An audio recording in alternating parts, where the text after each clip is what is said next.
l'eau.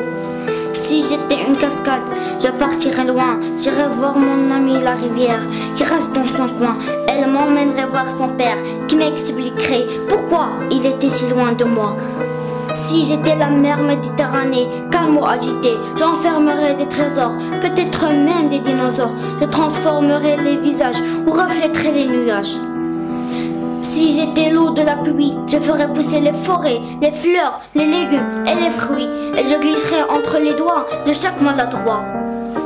Mon copain, quand j'ai des chagrins, il ne me dit rien. Et c'est bien que ça ne sert à rien quand j'ai des chagrins. Mon ami, quand j'ai de la peine, il ne me dit pas qu'il m'aime. Je sais bien que ça le gêne quand j'ai de la peine. Alors elle m'écoute, moi je sais qu'il m'entend. Et il me regarde, moi je sais qu'il comprend. Il se met dans un coin, ses yeux sont plus malheureux que les miens. Mon copain, mon ami, il est plus qu'un ami, plus qu'un bon copain, puisque c'est mon chien. Écolière, bon Dieu, que de choses à faire.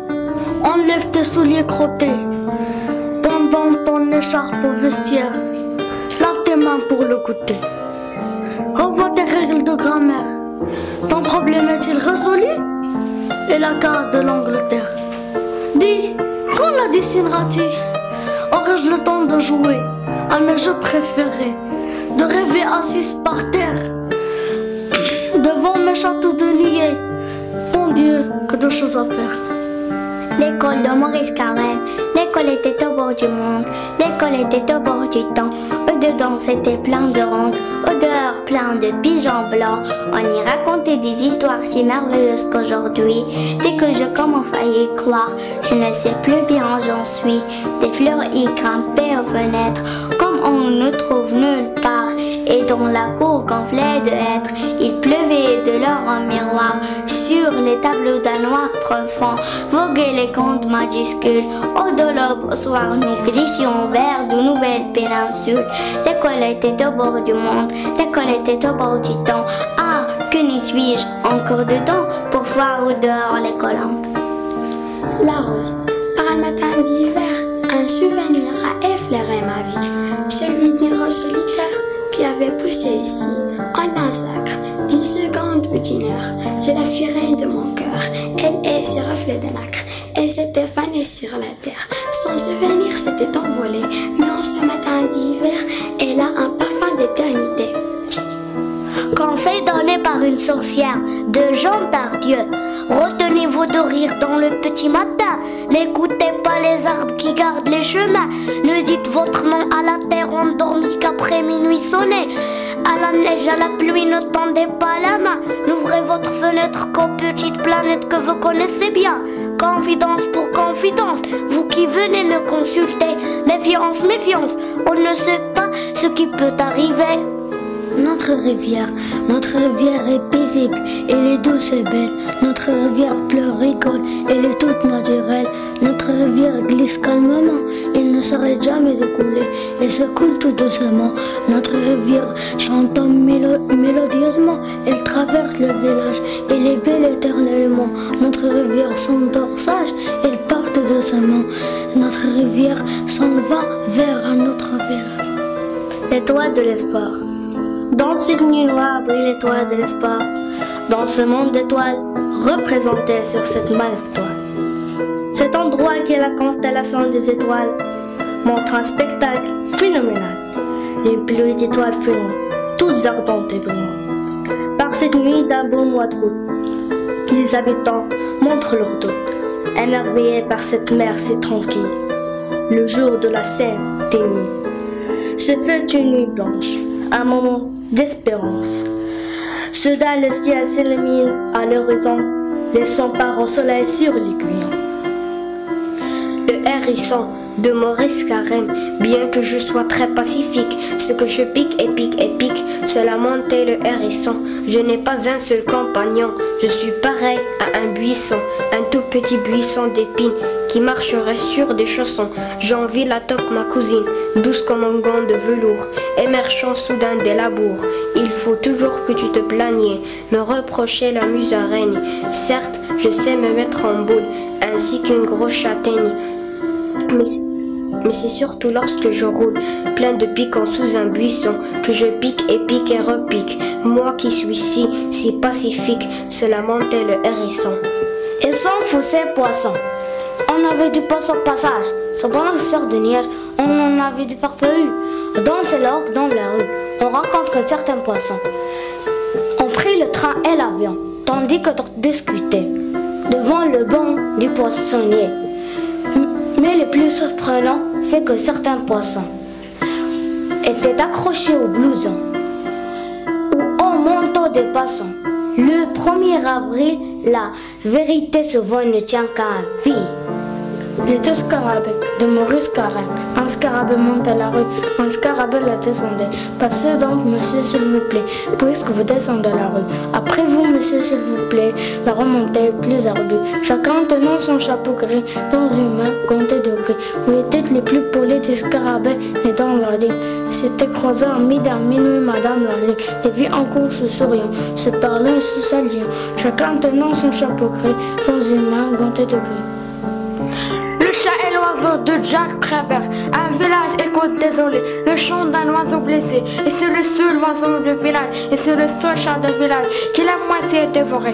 Et l'oiseau cesse de chanter, et le chat cesse de ronronner, et c'est de lécher le museau. Le village fait à l'oiseau de merveilleuses funérailles. Le chat qui est invité marche derrière le petit cercueil de paille où l'oiseau mort est allongé. Un sourire. Un sourire ne coûte rien et produit beaucoup. Il enrichit ceux qui le reçoivent sans appauvrir ceux qui le donnent. Il ne dure qu'un instant, mais son souvenir est parfois éternel. Personne n'est assez riche pour s'en passer. Personne n'est assez pauvre pour ne pas le mériter. Il crée le bonheur au foyer, soutient les affaires. Il est le signe sensible de l'amitié. Un sourire donne du repos à l'être fatigué, rend du courage aux plus découragés. Il ne peut ni s'acheter, ni se prêter, ni se voler, car c'est une chose qui n'a de valeur qu'à partir du moment où il se donne. Et si quelquefois vous rencontrez une personne qui ne sait plus avoir le sourire, soyez généreux, donnez-lui le vôtre, car nul n'a autant besoin d'un sourire que celui qui ne peut en donner aux autres. Recette de l'amitié.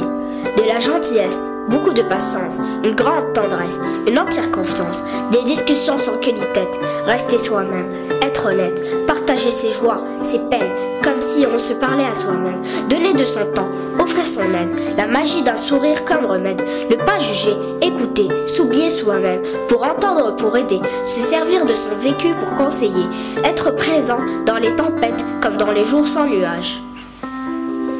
Comme écrire un poème. Invite un oiseau sur ta page, fais-le suivre de son ombre d'un arbre et de quelques feuilles mortes.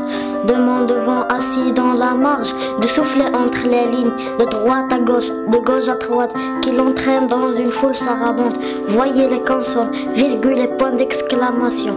Attends la fin de la tempête pour relier l'oiseau à l'écriture, l'écriture à l'ombre, l'ombre à l'arbre, que tu secouras très fort. Ton poème tombera comme un fruit à tes pieds. Le globe. Offrons le globe aux enfants, au moins pour une journée. Donnons-leur afin qu'ils en jouent comme d'un ballon multicolore, pour qu'ils jouent en chantant parmi les étoiles. Offrons le globe aux enfants, donnons-leur comme une pomme énorme, comme une boule de pain toute chaude, qu'une journée au moins ils puissent songer à leur faim. Offrons le globe aux enfants, qu'une journée au moins le globe apprenne la camaraderie. Les enfants prendront de nos mains le globe, ils y planteront des arbres immortels. Petit chameau de Maurice Carême. Il était un petit chameau qui dormait dans un grand berceau. Son père était roi d'un désert où s'élevait un grand château, mais on n'y voyait que des pierres luisantes comme des couteaux.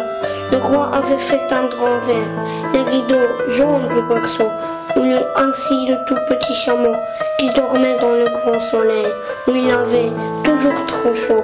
Pouvait-il croire à son réveil qu'il était un petit agneau couché à l'ombre d'un grand chêne dans un pays de fleurs et d'eau. Le bonhomme de neige de Jacques Prévert. Dans la nuit de l'hiver, galope un grand temps blanc.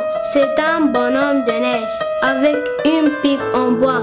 Un grand bonhomme brume de neige, poursuivi par le froid. Il arrive au village, voyant de la lumière. Le voilà rassuré. Dans une petite maison, il entre sans frapper. Et pour se réchauffer, s'assoit sur le poêle rouge. Et d'un coup disparaît, ne laissant que sa pipe. Au milieu d'une flaque d'eau, ne laissant que sa pipe. Et puis son vieux chapeau. Pour un art poétique de Raymond Queneau, prenez un mot, prenez-en deux, faites-les cuire comme des œufs. Prenez un petit bout de sens, puis un grand morceau d'incense. Faites chauffer un petit feu, au petit feu de la technique. Versez la sauce énigmatique, saupoudrez de quelques étoiles. Poivrez et mettez les voiles. Où voulez-vous donc en venir? À écrire vraiment, à écrire